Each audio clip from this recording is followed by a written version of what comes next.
to the Wrestling Fan, that wrestling show. I'm the big beefy boy, Shaz Beef, and today I'm joined by a fellow old buck in Morro. How are you, good sir? Good. Would you like my new gimmick with the sunglasses inside? I left mine over there. They're all the way over there. I'm looking at them right now. I don't know. Maybe that's some good merch idea. I know, yes. Well, you know, these are Armani's.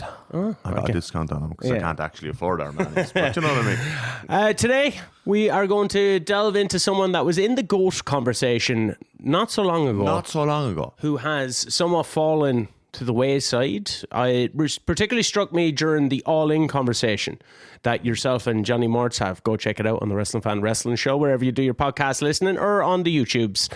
But it was noted that the both of you used Chris Jericho's and Hook's match as a bathroom break. Yes. Well, I tried to use the match as my bathroom break, but the Fozzy entrance went on so long that I was actually back from the bathroom by the time the match started. Chris Jericho. That's today's topic. Let's just go into his history because he's had an amazing career. Unbelievable. He is someone that I admire for going after his passions, which is wrestling and rock and roll, regardless of if he can sing or not. Yeah. And it's not my type of music, but I'm sure there's people out there who are into Fozzy. And he's constantly made himself relevant. Yes. So I want to go back to when I first came across Chris Jericho. And I have noted before that I am was a massive WCW fan. I followed Nitro, Cartoon Network. After 9 o'clock became TNT. You'd have Nitro followed by Thunder. I'd be up till 2 o'clock in the morning Young watching. lad there, bet to the telly. Loving it. Yeah, great times. Friday night used to go up to my nan's to watch it.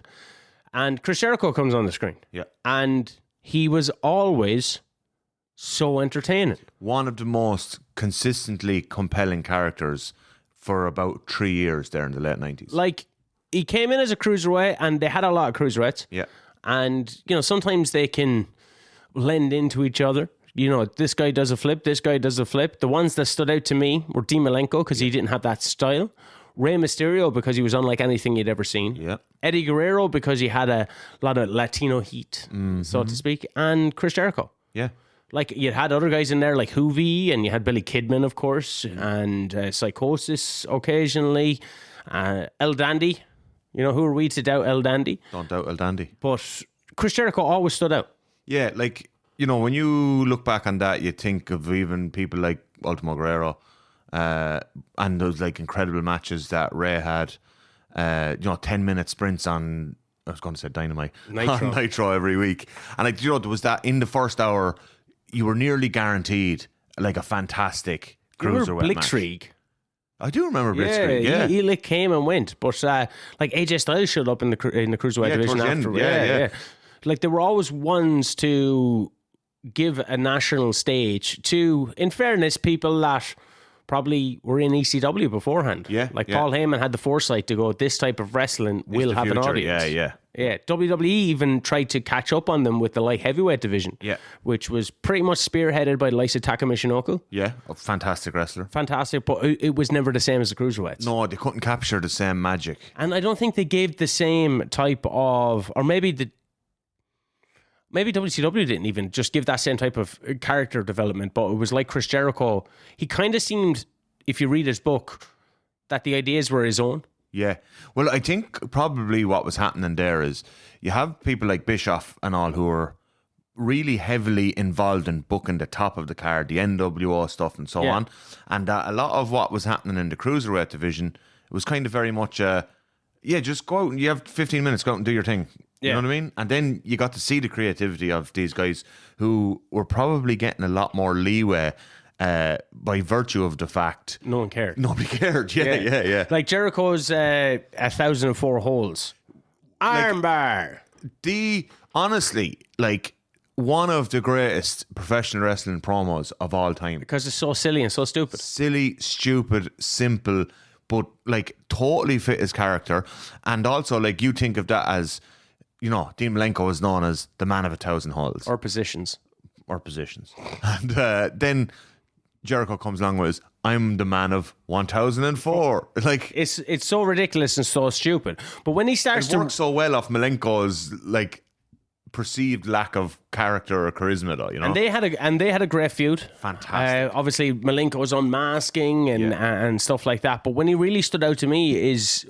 And it seems so ridiculous when he brings Ralphus out with him. Oh, man, I actually nearly forgot about that. That is one of, like, and all the stuff with Goldberg. Yeah. Like, oh, my God, that was just genius, like. He had his personal security coming out, and he's losing his way in a Spinal Tap moment out into the arena, kind of, like, taking the piss out with Goldberg. Like, when he's going into the back room and he can't find the entrance. My God. That's pure Spinal Tap. Like, so good, like. But that's his love of rock and roll. Like, you read in his book about like how he used to take David Lee Roth's sayings in Van Halen when he was out in Smoky Mountain wrestling and things like that.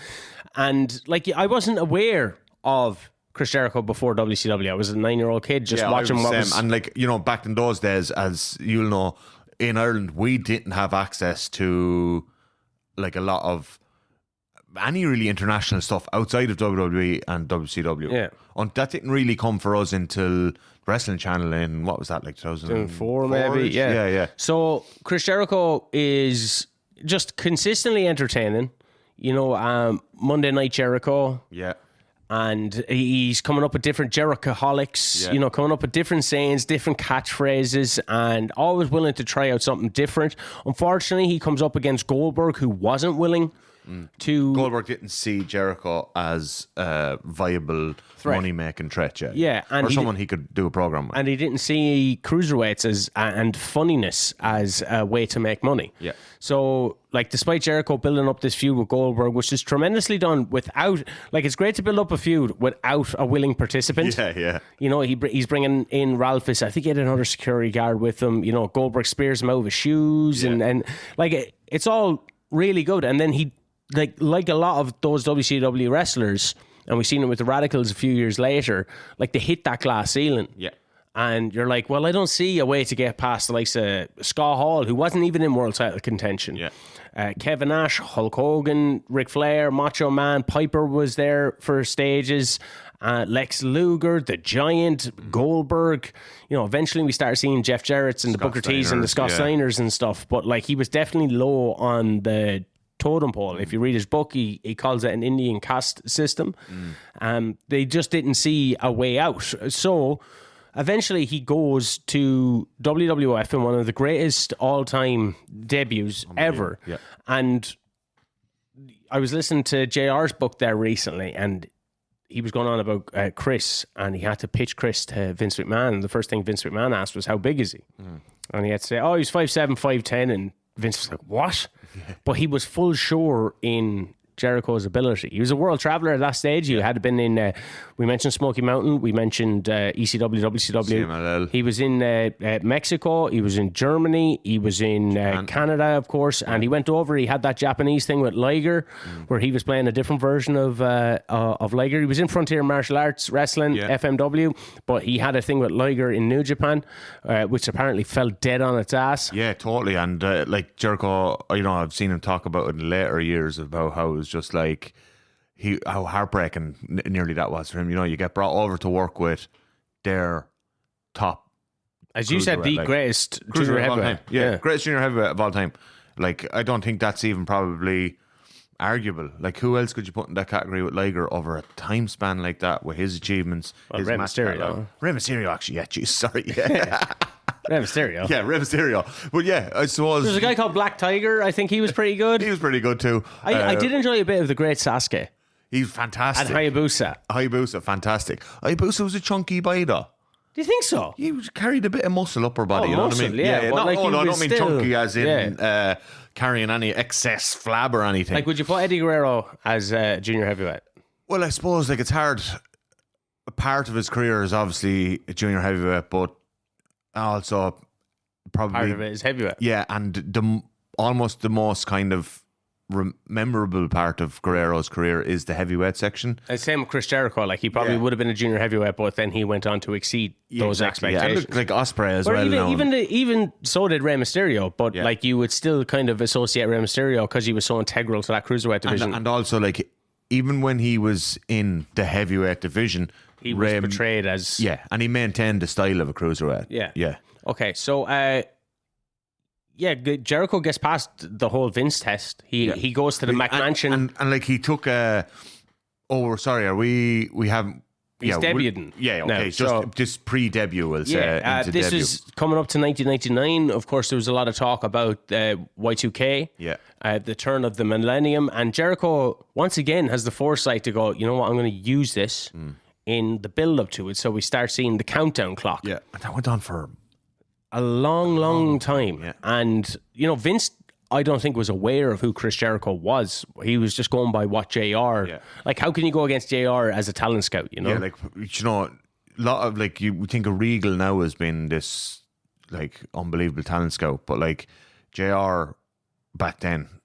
JR and Jerry Briscoe. Yeah, best talent scout. Jerry Briscoe, he was the man scouting amateurs. Brock Lesnar. I think he was heavily involved in bringing Kurt Angle in. And so was the Sandman and Raven for their crucifixion angle on ECW. Thank you. Actually, thank you. Yeah. But JR is probably, you have to say one of the greatest. Like when he's listing off people that he's kind of like giving contracts to, and The Rock, Stone Cold, Mick Foley, Danielson, Bryan Danielson's first contract, him and Spanky, Brian Kendrick, coming straight out of Shawn Michaels wrestling school. A unbelievable eye for talent, and he was able to do that with Chris Jericho and said, look, this guy has all the abilities to be a star. And then they bring him out, the countdown he gets, and then the pop he gets when his name comes up on the screen. Insane. Because we're like, do you remember St. Valentine's Day Massacre when Paul White showed up? Like, that was a cool visual, but nowhere near the level. And like he was pushed infinitely harder in WCW than Jericho was. Yeah. Infinitely harder. He won the title in his first match. Yeah, and like, he was in around the NWO stuff for several years. And when he shows up at St. Valentine's Day Massacre cage match with Stone Cold Steve Austin and Vinnie Mac, and he launches Stone Cold through the cage, inadvertently allowing Stone Cold to win. But like, cool image. And you think this is like a money guy coming over here, one of the top WCW guys. Yeah, I don't think that had happened before, had it really? Like X-Pac came over after WrestleMania 14. Yeah. There was the, Goldust kind of hop back and forth. Jeff Jarrett kind of hop back and forth, but no one to that magnitude. No top guy, like, up to that point, it had all been going the other direction. Yeah. Definitely nobody, like, of that magnitude had jumped. And even Jericho, like, of Paul White, but Jericho, I don't think was of that magnitude either. No, he was just someone that people enjoyed watching. Yeah. He was a guy that when you tuned into WCW, you got entertained for 10 minutes. Yeah. And then you forget about him because everyone, like, the bigger stuff is happening. Or proceed the NWO or do something, DDP, whatever. There's always a big angle to finish the show, Sting or whoever, you know what I mean? Yeah, even forgetting Sting and DDP. Like. Yeah, DDP and Sting, like, it's mad. The fucking roster they had was insane. How did they fail? Yeah, well, Vince Russo. They got Russo'd. And they got Bischoff a little bit as well. But if you look at, just the booking and planning that went into Jericho's debut was just smart and like interesting and compelling. And it was a lot of, we didn't have access to the dirt sheets. Yeah. Did you have any idea it was Jericho? I don't think so. No. I don't think I obviously don't really remember clearly, but I don't think I had I remember seeing him and he had that little stupid haircut and he's out there with jacket. The Rock, like he's immediately going to be, it looks like slotted. It kind of falls away, but it looks like that he's going to be slotted within that main event level, and he looks like he belongs. Yeah, he looked like a star, maybe a bit goofy. He's pulling the faces and that kind of stuff, and The Rock is like, who the hell are you kind of thing. The Rock has to get his shtick in as well as the top guy. Yeah. But he goes bar for bar, to steal a hip hop term. He goes bar for bar with The Rock on that first promo. And a guy to come in, The Rock, one of the top promo guys ever.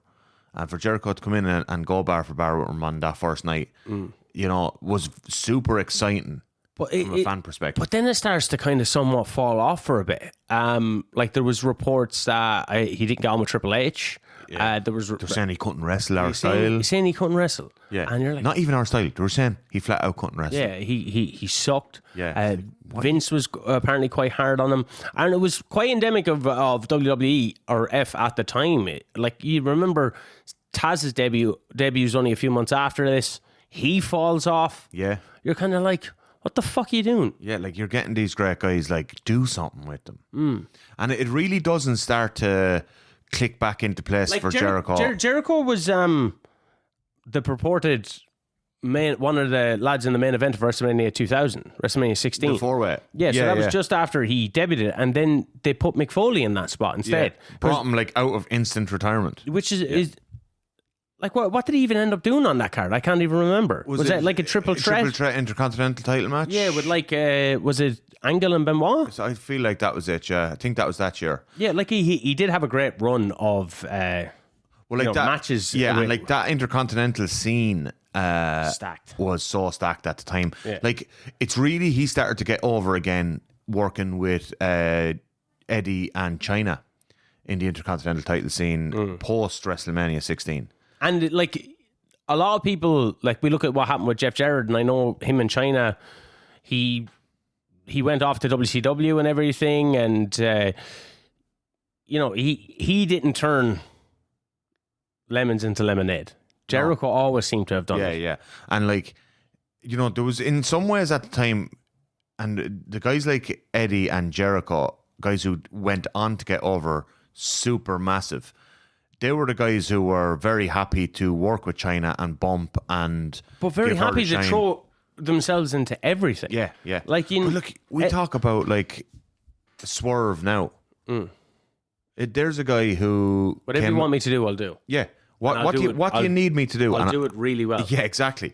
And like, there's other guys who jump promotions or whatever who see themselves at a certain level and only want to do that level and aren't willing to bump for China or do a tag run. He was willing to work with her. Apparently, like, accidentally proper hit her in the face though and give her like a black eye. And there was a bit of backstage heat for that. And you're like, that's what this game is. You're going to get hit sometimes, Yeah.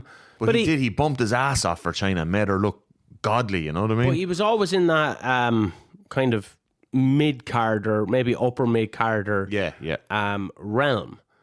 And he's kind of teetering along. And then at Vengeance Day, was it Vengeance Day? Where he gets you have that undisputed title match tournament. Because he's in, which I always think, actually, we're skipping past the invasion. I always thought having Chris Jericho as part of WCW would have been great. Yeah. I know he was on the WWE roster, but like having the guys that just a year or so before had joined WWF, if you had the likes of Jericho, Benoit, Guerrero, the Giant, Taz obviously did, but like you have them defecting and almost becoming the leaders. Yeah, we were sleeper agents here. Instead of having Stone Cold, who was in WCW like years prior, and Kurt Angle, who ended up being somewhat of a sleeper agent in the end. It just got too. I know we've spoke several times about doing an episode or a series of episodes and potentially rebooking the invasion. But it adds to the star power and also it would allow those guys earlier than they did get there eventually, but it would have allowed those guys, Jericho, Benoit, Eddie, to be heel leaders. Yeah, Perry Saturn, face off against your face Stone Cold, Rock, so on. Yeah, because then at that stage, then you would have had Booker T, DDP, RVD, Chris Jericho, Chris Benoit, Eddie Guerrero. Yeah. As your top guys. That would have been fantastic. Yeah. And you can't get Hogan and Hall and Nash and until Goldberg at this stage. Yeah. So like having to get Stone Cold to jump back and forth and Kurt Angle to jump back and forth, you could have built a really like badass with invasion team with Big Show as the heater for like Jericho and Benoit and Eddie. Like they could have been like Eddie was so good. I know he became like a beloved face, but he was also such a great heel. And those guys in that position could have been like absolutely, like that whole summer invasion run could have been so cool. Yeah, you had him on your card and everything. But like, Jericho's not going to complain because after the Survivor Series 10-man, a few months later, he's the undisputed first ever undisputed champion. And I remember hearing that and he beats going, The Rock and Stone Cold in the same night. I remember hearing that going, what? Yeah. The fuck? I was sure. You know the business is going in the toilet when they put the belt on Jericho. Yeah. That was the thing that's how Jericho found out he's in the title, when Vince McMahon said that apparently to The Undertaker. You know the business is going into the title when we have to put the belt on Jericho. Yeah. And Jericho was like, wait, what? Oh, I'm getting the belt. I'm getting the two belts. I'm the first ever undisputed champion in history. I remember, that was the thing where I taped the pay-per-view the night before. I go to bed, go to school the next day, avoid spiders, come home, stick the tape in the VHS machine, and I proceed to watch Jericho beat The Rock and Stone Cold in the same night. Vengeance. I think it was Vengeance. I think they called it Vengeance, which would have been around November. Yeah, and it was Vengeance Day. I think used to be around July, possibly. Yeah. But yeah, so he wins that, and you're like, what? What? I was like to me, it was like, right. It makes sense now, though, considering who's making a comeback at the Rumble. Yeah. Oh, yeah. In Triple H. He makes that big comeback, and like, oh, okay. We're getting Triple H. And I know that match fell a bit flat on its face, but... but there was history there because you had the 2-man power trip, and you had Jericho and Benoit. Like, that's where Triple H did his quads in. Yeah. And if you have access to the WWE Network or whatever it's called these days, go and watch that Raw match. 2-man power trip, Stone Cold and Triple H versus Jericho and Benoit. It is one hell of a tag team match. Yeah. So there's history there, but now Jericho's the heel, and then you have Triple H, the great babyface coming back. They're building to WrestleMania 18. They're completely emasculating Chris Jericho by making him subservient to Stephanie McMahon. It's the complete wrong build. Total wrong build. Triple Match H ends up falling totally flat on its face. Triple H fucked that by saying no one would believe that Stephanie would leave me for a guy like you. Apparently behind the scenes, this is what Jericho has in his book, and he's like, what the fuck? So he's picking up her dog crap, and he's trying to make it work. You're not going to make it work when you're going up against Hogan and The Rock at WrestleMania 18 in the main event. Yeah. That needed a superheated build. I quite enjoyed their Hell in a Cell that they had. Yeah. I thought that was fun. Yeah. I think it was Judgment Day. But like now Jericho, he did it though.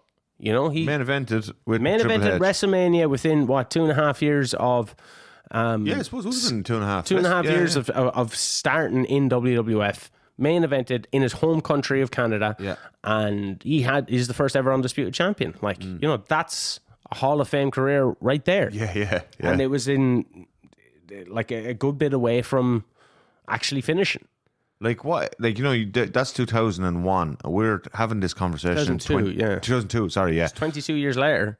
22 years later, we're having this conversation, and he's still wrestling. Yeah, it's nuts. It's like nuts. If anything, because it's easy to shit on Jericho now, but like this is why I think it's important to do this podcast, because he's done so many great things, and like it's very easy for us because my year goes by WrestleMania as opposed to the actual calendar. Yeah. Like going from WrestleMania season.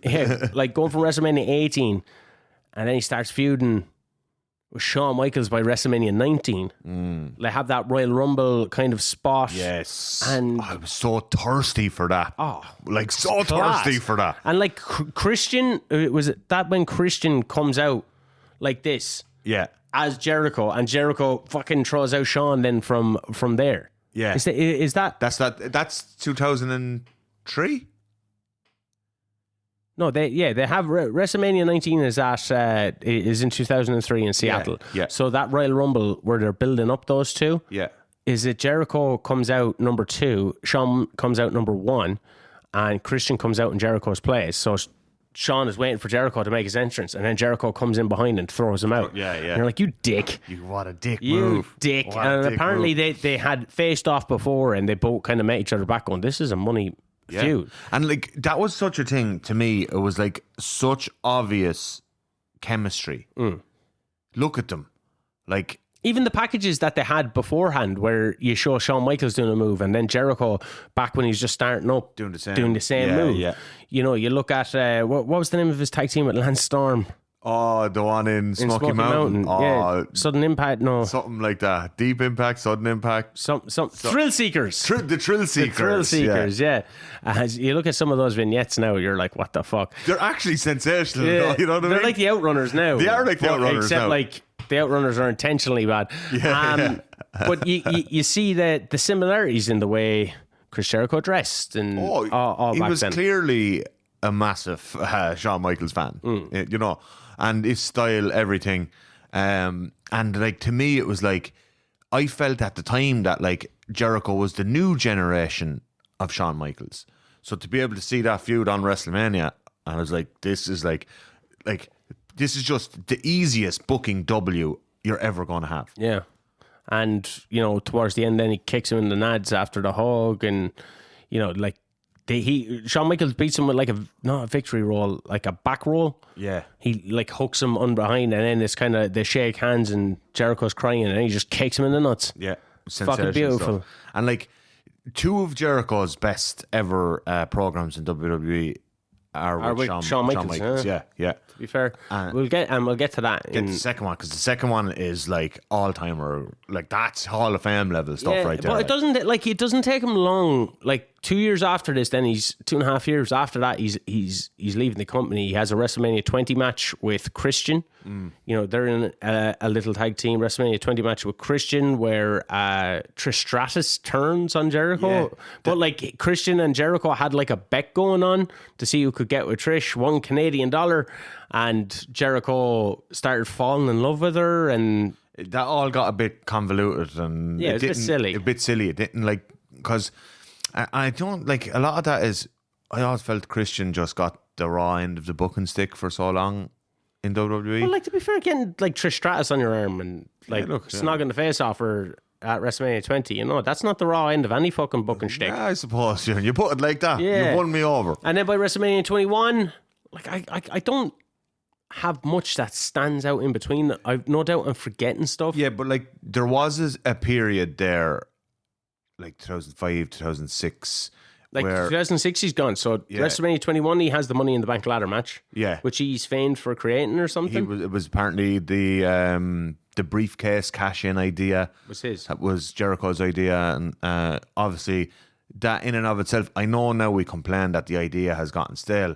At the time, but Jesus Christ, for a few years, like Edge's cash-in was phenomenal, unbelievable. And like they followed it up the following year with, because you kind of forgot Edge had it for a while, or what the actual ramifications of using it, and then he uses it at New Year's Revolution after Cena. I remember being shocked, and then when RVD used it, he used it in a different way, because he called a shot at ECW One Night Stand 2. And that was equally sensational. Yeah, that would, like, so it showed the way, different ways they can use. Now it almost seems pretty much exclusively to like cash in, shock cash in, and it doesn't feel shocking anymore. Yeah, because they tease it for so long in advance. Yeah, you don't forget that they have it. Yeah. Which I think wrestlers should. They should not come out with the brief and don't mention it. Yeah, and then just one night, bang. If the plan is to do a shock cash in, make it a shock. Jericho goes up to SummerSlam then, and he has a retirement match with John Cena. And this is after John Cena has just after winning the belt off JBL at WrestleMania 21. They have a pretty good feud, you know, for John Cena to start off against JBL. You know, the crowd are pretty much on John Cena's side. Big time, and this is when I think they start turning, because they're getting sick of Cena already. He's only a few months into his reign. Yeah. I think this is his first feud after JBL. Like, he beats Chris Jericho, but if you retire, and Kurt Angle, they went nuclear on him then, because Kurt Angle was the next feud. But if you retire Chris Jericho, people are going to be pissed. Yeah. Because he was like, you know, a mainstay. He'd spent time as a heel and all that, but he'd had a 6-year run at this stage where, for the most part, even when he was heel, it's not that people were cheering for him, but people liked him as a heel. I hate his new haircut. I like my Chris Jericho haircut is, you know, the one that he showed up on Raw. Yeah. The ridiculous ponytail out the top, like, sensational stuff. Like, yeah, and then he kind of had like a soccer mom haircut. The soccer mom haircut was absolutely atrocious. Yeah. I know he's trying to change his look, but that like his gear became a bit shit. Like, so he had like the highlight reel stuff on the side of it. It was a bit more glossy instead of like, you know, red with barbed wire. He wasn't as in good a shape as he had been at other times. At this period, I think he was like trying to bulk up a bit, and I felt like he wasn't like, he was getting the calories in. Okay. But he wasn't as lean as he had been previously. Right. I was in Canada in 2004 and I bought the first Fozzy album, which is all exclusively covers. Is it? Yeah. Huh. And I fucking loved it. Because I'm alive. Love wagger. Yeah, I don't know. I thought it was great. I like Fozzy. You know what? I love Judas, but I don't think I actually like the song. I just liked the fact like he was going to be a rock and roll star. That's what he said he wanted to do. His two passions are wrestling and rock and roll, and he did. Like, and we're forgetting like stuff that he's done with William Regal when he pissed in his teapot. Yeah, fantastic. You know, like that's what I'm saying. There's so many little nuances and fun things that you got to be involved. He had some great stuff with Kane there at the time as well. And like, if he had left in 2005 and left that as it is, you know, you'd be like, what a fucking great character Chris Jericho great was. Run. I think then he starts with the book. Is 2007 maybe he starts releasing the book, or no? He makes a comeback before then. Yeah. So we start getting these cryptic messages. Yeah. Almost similar to the countdown. At this stage, I was a bit more savvy, and I was like, I was looking at different internet things, and like people are trying to decipher what it is, and they're like, oh well, this definitely says Y2J at this point, or Y2 and whatever J is in the alphabet, so it'll have the number after it. And then you're like, oh, it's Chris Jericho. And then he debuts by clotheslining a person with an Olympic flame. So they're running into the stadium, and he's like that. And he's in like a weird sparkly jacket, and you're like... Is this when he has the short hair? Yeah. Yeah. And you're like... I love this. Did you like it? Yeah. Not the like instant comeback. I love this run though. Yeah, well, it turns into a good run. Yeah. So he does that, bang, and he comes out, and like people are still happy to see him, and he goes into a feud with like JBL, and like by his first pay-per-view with JBL, no one really gave a fuck. Yeah. He just became like background noise. Like, it wasn't the Jericho that we knew. Yeah, but he was trying something totally different as well, wasn't he? No, not at this stage. Is this not the silent run? No, this is what he changes it into. Yeah, okay.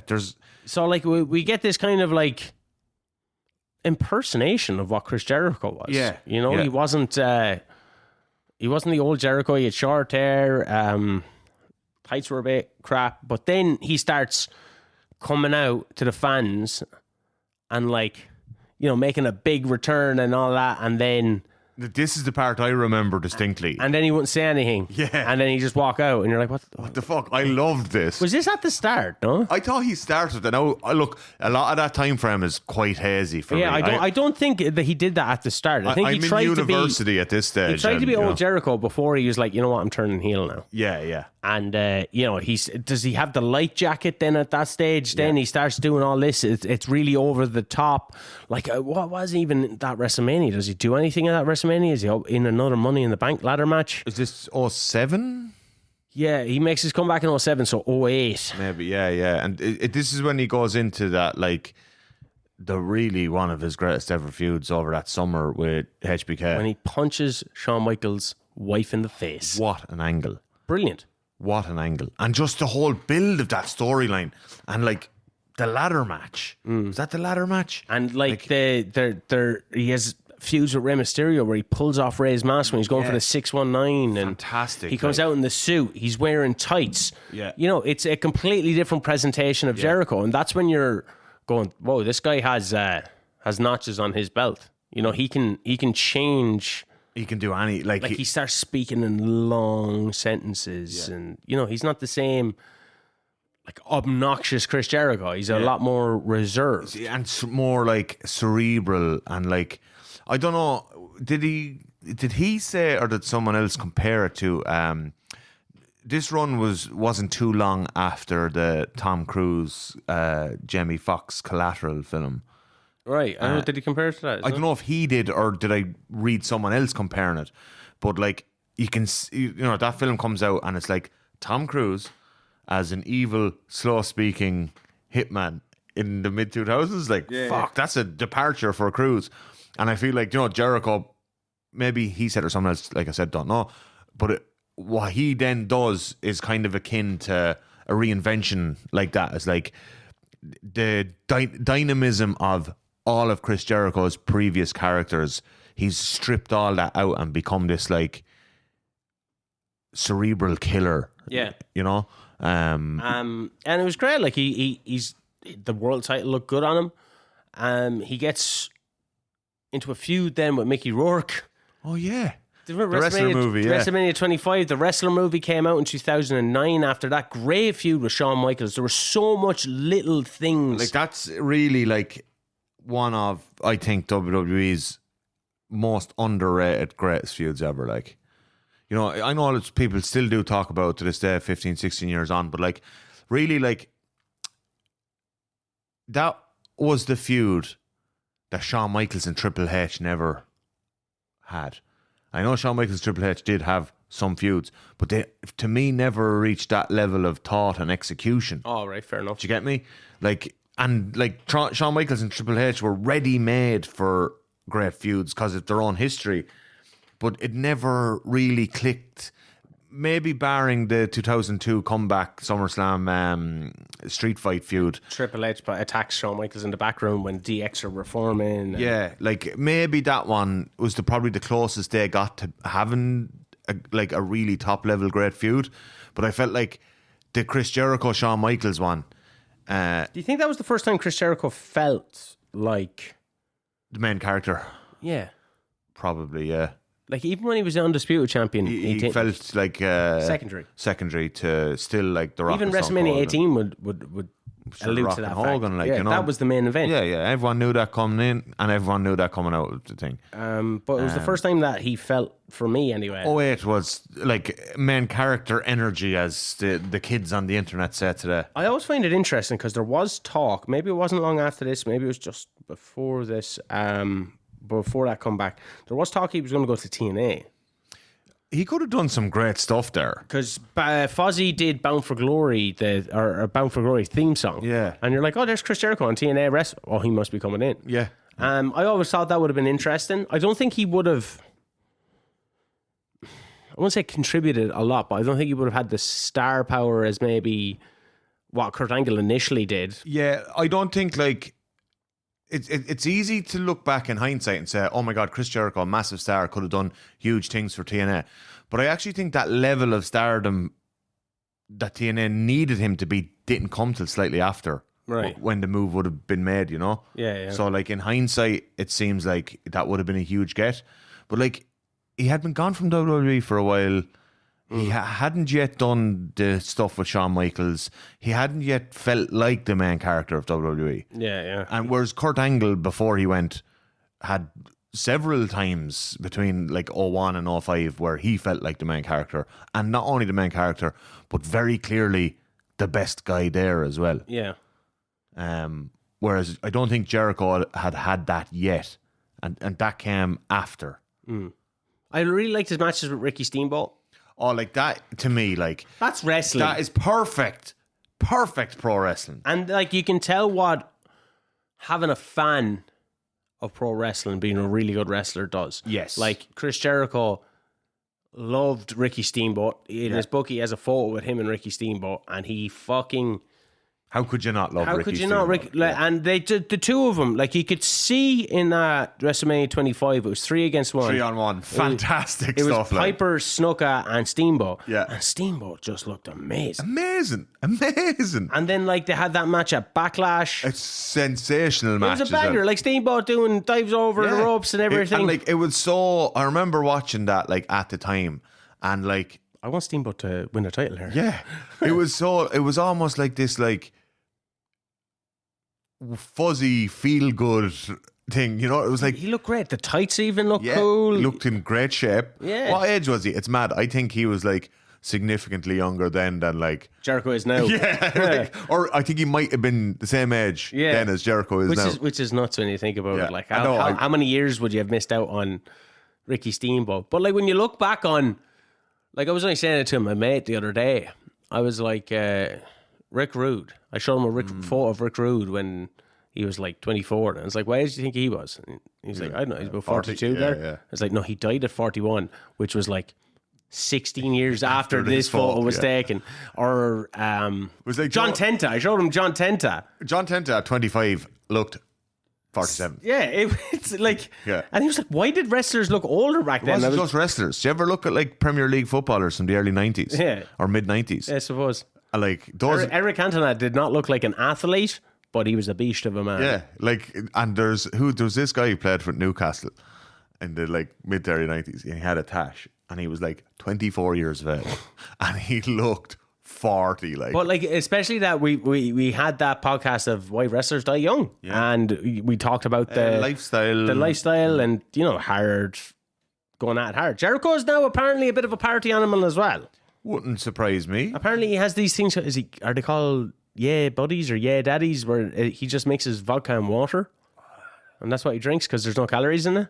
That's disgusting. Yeah, he said he says John Cena is apparently a serious man for a bit. For a few, I'd love to drink 8 pints with John Cena. 8 pints of Guinness.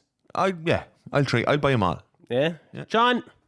Offers on the table, John. Offers on the table. 8 pints of Guinness each. Will you see him then? He'll be all blurry. You can't see me. And then I don't even remember what Jericho gets up to then. Well, like there's a large period there, like during like the summer of punk and even the Daniel Bryan era. Is he around then? He's in and out. And like what he did really smart in those years was he'd go off with Fozzy. He'd go off with Fozzy, and it kept him fresh.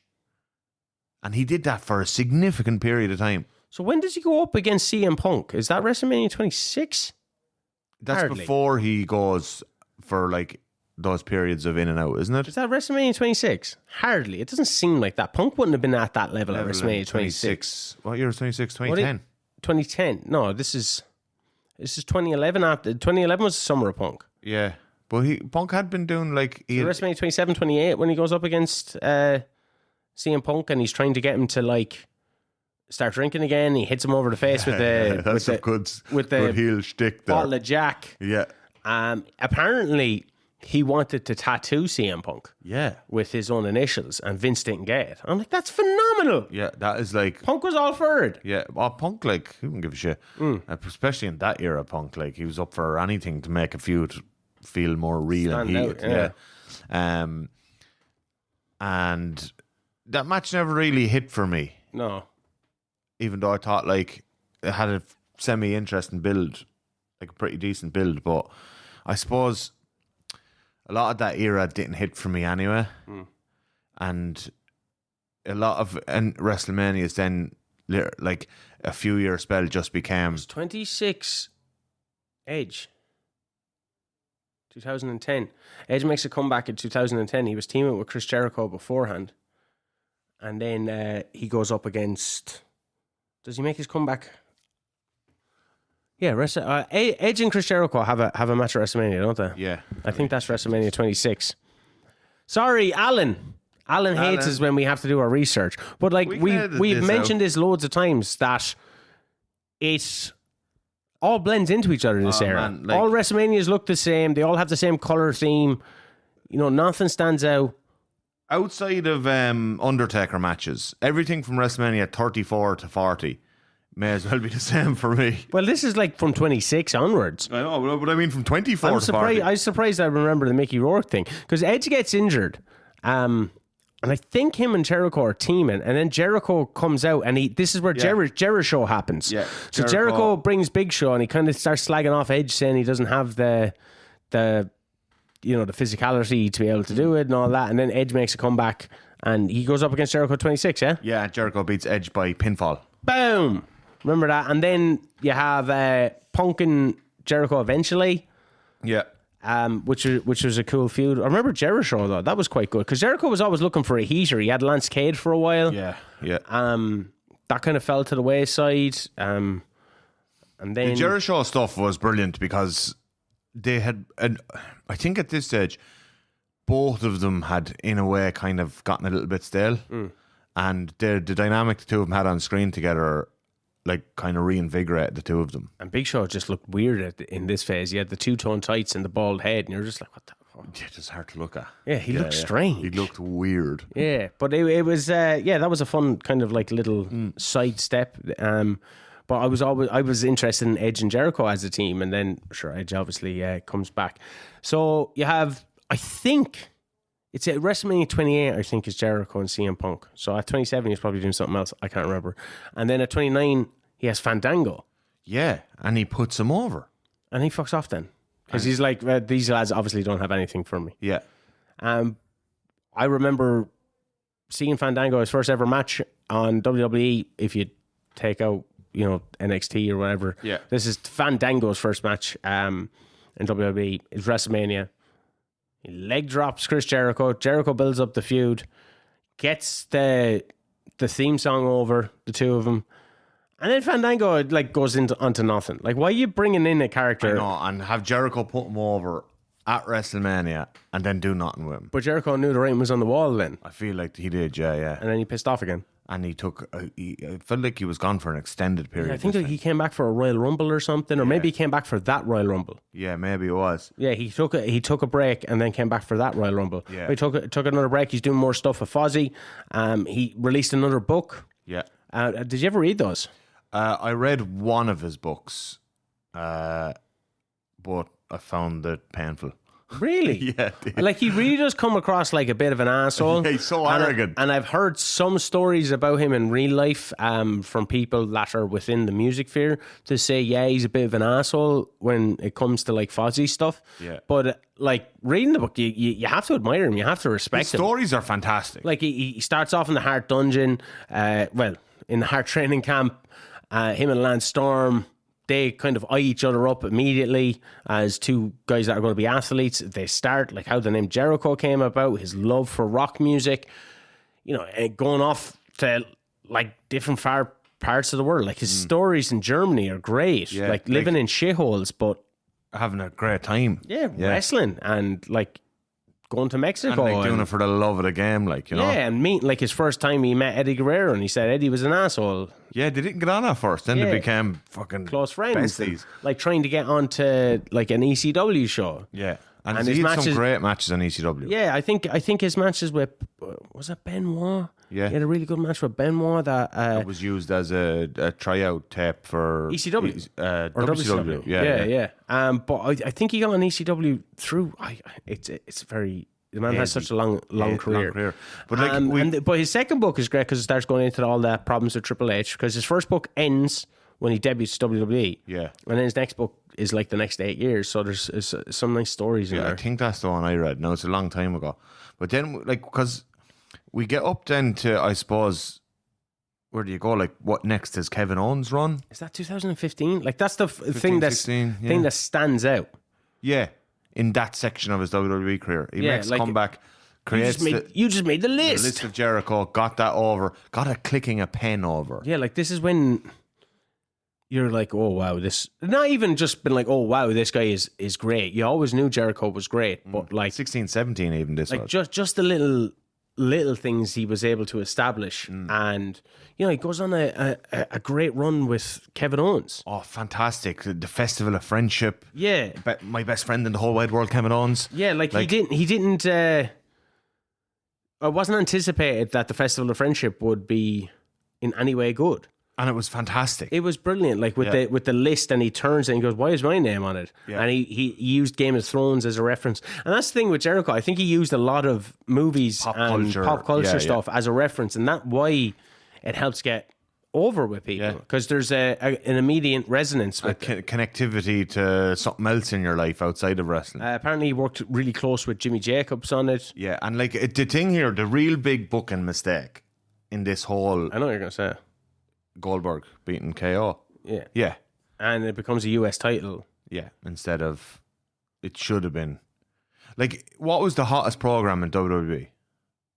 It's Kevin Owens and Chris Jericho. It was, yeah. Like, Chris Jericho had a feud with Dean Ambrose as well before that, didn't he? Yeah. He's coming off a feud with Ambrose. Again, didn't really click. Yeah. Did some good stuff, but it just didn't really click. Like, I think Ambrose had that... Insane Asylum.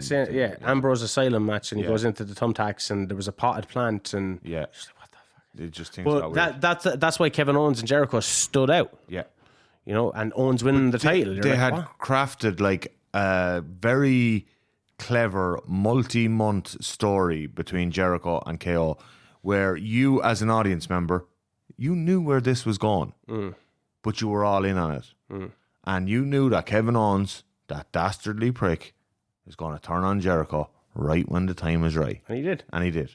And then you know, I think that the two of them were pissed off because that was the second match on the card. Yeah, and apparently it didn't go down. Like, you can see Kevin Owens' heart break when he goes up to Vince behind Gorilla and goes, "Are we good?" And Vince is like, "No." And you could see Kevin just standing there, just being like, "Oh no." What's that? There's a WWE 24. Yeah. And you see Kevin Owens is like just I put it in something there recently. I can't remember what it was when I'm talking about the audience for one. It was the Bray Wyatt documentary that's available on the Wrestling Fan Wrestling Show. I put it in that where, you know, you're wrestling in front of tens of thousands of people, but you're doing it for an audience of one. Yeah. And that's what it felt like, and it was heartbreaking to watch. And I think Chris Jericho knew that the writing was on the wall. Yeah. Like, all of this has been positive for Jericho, which is so strange considering where the perception of him is now. Because he goes on then, Kenny Omega, like Wrestle Kingdom 12, like he puts massive international interest in it, because that was the first Wrestle Kingdom that I bought. That was as a casual. Second one I bought as a casual for New Japan. You had Alpha versus Omega. Yeah, and I remember Alan Maher came over to my house to watch Wrestle Kingdom at like 8 a.m. on a Tuesday morning. 4th of January, Tuesday, I think it was a Tuesday morning, that one, or Thursday morning, whatever it was. He came over at 8 a.m. to watch this on a Tuesday morning. Boys took off work and all. Oh, I was a teacher at the time, so I was still on me old Christmas holidays. Bastards. And I think Al booked work off Tuesday. And I think internationally, that match alone tripled New Japan World subscriptions. Like, that is insane levels of interest, like, you know. It was amazing. I, as a fan of Jericho, was delighted he was actually getting a crack at New Japan once again. Yeah. You and know? he debuts the Painmaker gimmick, which was pretty, I know it probably got overdone a bit. It's crap. But the first time was good. Uh, Did you not like it the first time? Nah. I liked it the first time. I know it got overdone afterwards. Yeah. There was like a cheesiness to it, I think. I think that was one of his things that he just couldn't get over, in my opinion. Yeah. No, I felt the first night in Japan against Omega, and maybe against Naito later on, it still worked. But that's the inception of AEW, I think. That match right there is the single most important. Bar All In. I think this is more important than All In.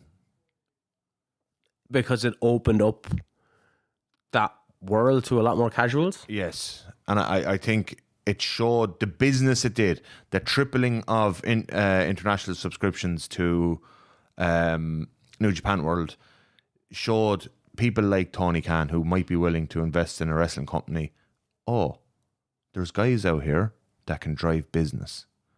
And that being Omega, and like Omega came out of that feeling like a megastar who had...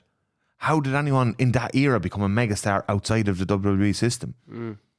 He felt like a huge Well, he star. already had his allure, but for the hardcores. Hardcores. Yeah. So Chris Jericho was able to bring the casual eyes onto it. So, yeah, that's And I don't know, maybe All In, like bringing the 10,000 people, that probably, I think, in my mind showed Tony Khan more so, but this was a huge part of it. And then Kenny shows up at All In. Yeah. As well. Or not Kenny. Jericho shows up at All In. Dressed as Penta, isn't it? Penta. That was really cool. Yeah, and then you're like, oh, wow, this is all guns blazing. And then he signs on the dotted line. He signs on the line which is dotted. Glengarry Glen Ross. Yeah, and AEW is up and running. And like his initial run as AEW champion, Le Champion, I thought was excellent. Do you think he should have been Hangman? Yes. Really? Yeah, he was the right man at the time. Hangman wasn't number one. Hangman wasn't quite ready yet. Should have someone else been in the Hangman spot then? I think, like, you could say, yes, someone else should have been in it. But when you look at the entirety now of, like, Hangman's journey, I think it was important that he was in it. Yeah, I get okay, but was there not a bit of you just been like, like, in my mind, it's like, I know Hangman's not ready. I know the way WCW went. You know, it's the old timers going over all the time. Was there a bit in your mind of that with Jericho? Because he's, to be fair to him, he's always kind of like he's never really had problems putting over younger talent. yeah. No, to Because me, he's probably went through it himself. exactly. Yeah, it didn't feel to me like that. It was like, it was more of a thing of like, look, they're a new company. They need to establish their world title. Probably, even though personally I don't want it, but I'm a hardcore fan. But if a casual fan clicks on their first TV show on a Wednesday night and they see Hangman, who they've never seen before, and he's going up against Chris Jericho, and you see Jericho with the belt, you go, oh fucking hell, here's a new TV. A little bit of the bubbly. Yeah, and like some of that stuff was funny. But like I didn't love everything, but there was two things I loved. I loved this program with Cody Rhodes. Yeah. I thought that was extremely well done. And I loved his program in dropping the title to Moxley. I thought that was also extremely well done with the car and the car key to the eye and all that kind of stuff. The Inner Circle. Like he gave a great shine to a few of them, but it just dragged on too long. Bar Jake Hager. I know a lot of people seem to like Jake Hager because he started wearing a hat. The purple hat and was funny. Wrestling's mad. But, the Inner Circle, I like Proud and Powerful. Yeah. I like Sammy Guevara. At the time, it looked like it was going to work. But when you look back on it, like, who came out better? No one in the end, yeah. And Jericho did. Jericho did. Did he? Yeah. Maybe. Like, no, he went JAS after Inner Circle. I feel but like there were some good moments in that. Like, you had the blood and guts. The first blood and guts, yeah. He gets thrown off the cage. Yeah. Cool bump for him to take. You had Anarchy in the arena. Yeah, the first one again. And the second one. And did they do Stadium Stampede as well? Was he in the second one? Sorry, he was, yes. So he was in the first one. He was in the Stadium Stampede and then Anarchy in the arena. Sorry, yeah. So technically the first, I know they're kind of similar. Yeah. One of them being empty and the other not being empty. Anarchy in the arena was against the Pinnacle, wasn't it? That was against the Pinnacle, and the first Stadium Stampede was against the Elite and Matt Hardy. Matt Hardy, yeah. Yeah. But they were all fun moments in AEW. Yeah. I think he was responsible for a lot. I could have taken the Orange Cassidy stuff, could have taken it or leaving it. I did like their little debate where Orange Cassidy comes out and says something mad. It's kind of like that old school reference where Will Ferrell is like, he goes mad. Yeah, having a Jay and Silent Bob experience. Jay and Silent Bob, when he anytime Silent Bob actually speaks, it's really clever and intelligent. Yeah, you're like, what the? Like, didn't Jericho have a thing with Jay and Silent Bob there for a while? Or that sounds familiar. Yeah, I think it was on a podcast or stuff. But then, like, the Orange Mimosa match. Yeah, it didn't do much for me. No. Like, I get it. It's orange and champagne, like a little bit of bubbly being mixed together. I get it. Yeah, I understand. Yeah. Well, it helped get him over. And then, like... do you know what? It did help Orange Cassidy, I think. Not everyone has come out of a feud with Jericho in a better position. MJF did? Yes, MJF certainly did, I think. It seemed like... He might have got there anyway, but... Yeah, it seemed like Jericho kind of latched on to anybody that was up and coming. That's what people would perceive it as. Now, like Eddie Kingston. You can look at that in two ways. You could say, Jericho's latching on to them to steal a bit of their shine at the moment. Or Jericho, in his head, logically thinks, I can put this guy over and look great for them. Yeah. Because in fairness, he puts over a lot of people. Like, I really like the Labors of Jericho stuff. Yeah. He went up against Hoovy. You're like, what? He went up against Nick fucking Cage in an absolute bar burner, And you're like, Jericho does have his finger on the pulse of stuff, because he was able to go, right, people like the nostalgia, I'd say, of Hoovy. Yeah. People like Nick Cage he's a bit of an underground darling. Yeah, if you will. Yeah. I'm gonna use his shine. As my shine. Yeah. Yeah, I think he's always been involved in some cool stuff. The JAS stuff I thought was fun with Matt and like Matt Menard and Angelo Parker. Now they're guys who did actually come out of all that looking better. Did they? I think so. Yeah. Are they now? I know Angelo Parker's been off TV for a while. Daddy Magic and Cool Hand Luke and Daddy Cool Magic. Hand Ange. And like Sammy Guevara comes back. He has this love affair with Sammy all the time. Yeah, Sammy I think needs an extended period away from Christopher. Jake Hager was there still. Yeah. I do. I like, because Matt Menard and 2.0, or what did it be? Yeah, 2.0 was their tag name. Like, they came in as kind of like NXT cast-offs. Like, I suppose. And if you look now, like, AEW fans love those two guys. Yeah, they got over. They got over, and Matt Menard has cut some exceptional promos. I think they got over though before Jericho, right? Because they got signed on the base that they were kind of over. Yeah, they came in and did at the time AEW were bringing in a lot of indie guys, non-contracted, and giving kind of, I suppose, tryout matches. I think they got over a bit in a couple of tryout matches they had on TV, and then joined JAS. But I thought that But this is where the opinion starts to change, and I think this is where Jericho leans into it. It's kind of the end of the JAS is when... Yeah, but the Jericho Appreciation Society is in itself going, Jericho being aware that people are giving out stink about him because he's latching on to the flavors of the month, like Darby Allin, Orange Cassidy, Eddie Kingston, MJF. Yeah. They all have to go through Jericho.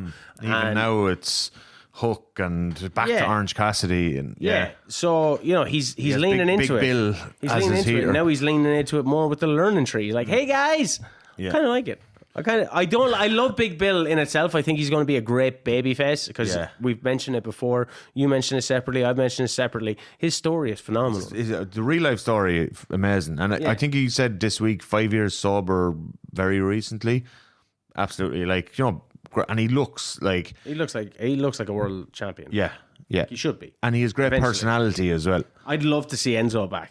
I know, yeah. Maybe Enzo can have Enzo and Jericho. There you go. There's the thing. Yeah. Enzo saves Big Bill from the learning tree. Yeah, but even it just, do you know what, to me, and I know there's a kind of a big turn in public opinion against Jericho, and when you go back to 2019, 2020, Jericho was very high up in a lot of people's GOAT conversation. Now maybe that was probably... Well, he was doing GOAT things, to be fair to him. He was, yeah. I suppose he was.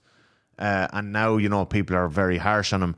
But I also think, it's a thing of, really 10 years after he retires, will this section of his career be the one that's spoken about? Probably not. No. It'll be a lot of the cool stuff he did. Do you do it with Flair? No. No, you don't talk about... You don't really talk about his TNA stuff. No, you don't even factor in. He had two heart attacks in his last match. Yeah, you don't talk about Mick... did the Mick Foley or Flair's TNA run, in your mind, does that have any impact on their legacy? No. None. And Jericho's almost had two careers in AEW. The first half being phenomenal, and the second half being I think this guy's kind of past it. But even we talk about Muhammad Ali as the greatest boxer of all time. We don't talk about his losses to Larry Holmes and Trevor Burbeck, and you know what I mean? Yeah, Leon Spinks. Man had some serious issues by that stage anyway. Yeah, and you don't... I talk about Buster Douglas knocking I was only saying it to someone there the other day. Buster Douglas beating Mike Tyson. 1990, that was peak Tyson too. Yeah.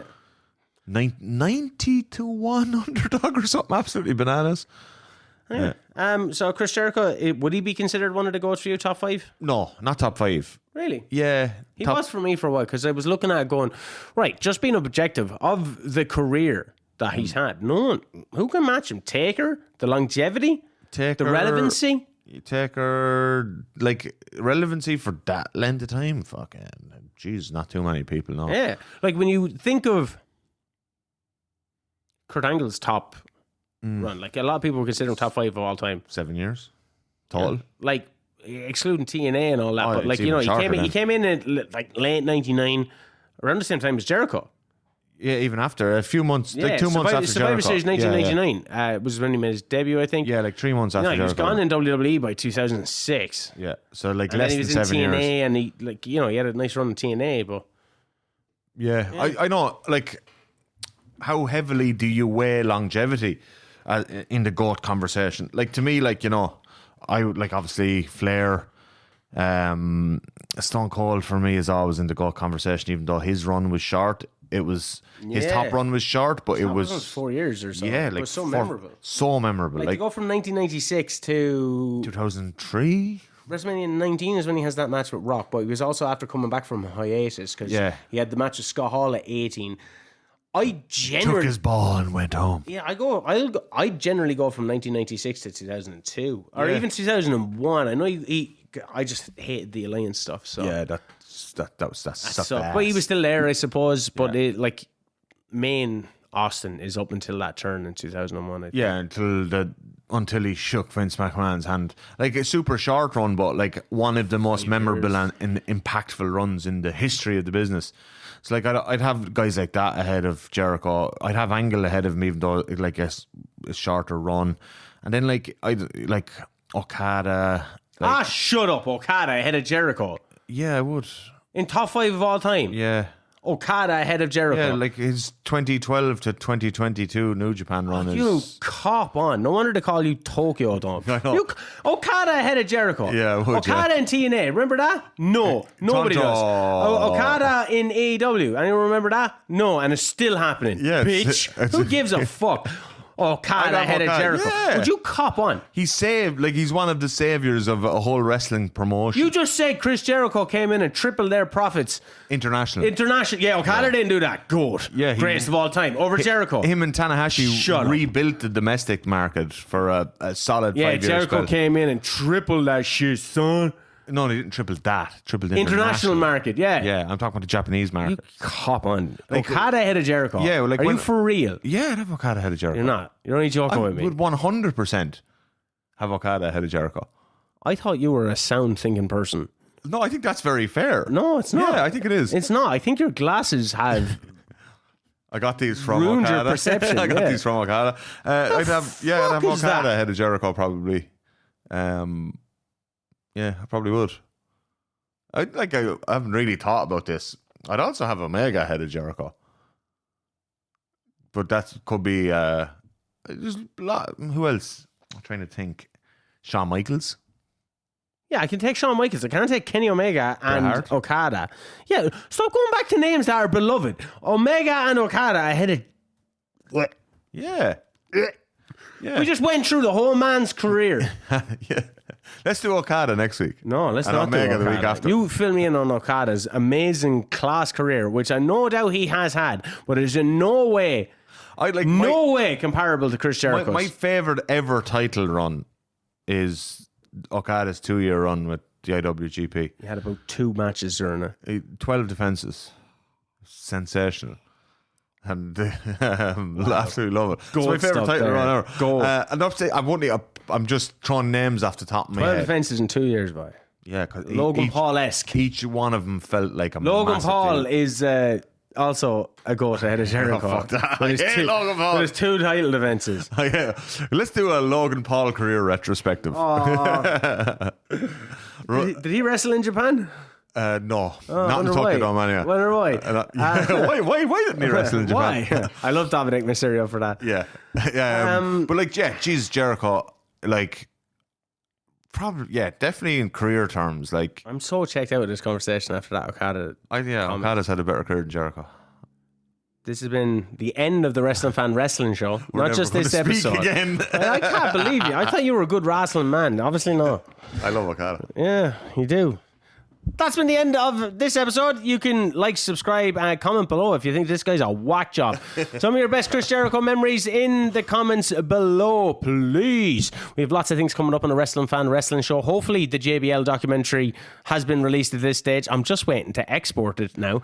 Hopefully. Press the red button. OTT Insider Episode 1 should be released right about now, where you can check up on all things OTT, see what's happening within that universe, and we might have some merch available, because the Healy Rem Stereo isn't available as of yet, or CM Pork isn't available as of yet, and the Supernature Boy, boo, they're coming. They're coming. We need to add 2 more designs before the shop officially goes on sale. But thank you very much for supporting us in the form of watching or listening, whatever you happen to be doing. I'm Shane. He's Morro. We were the Old Bucks. Thanks very much for listening.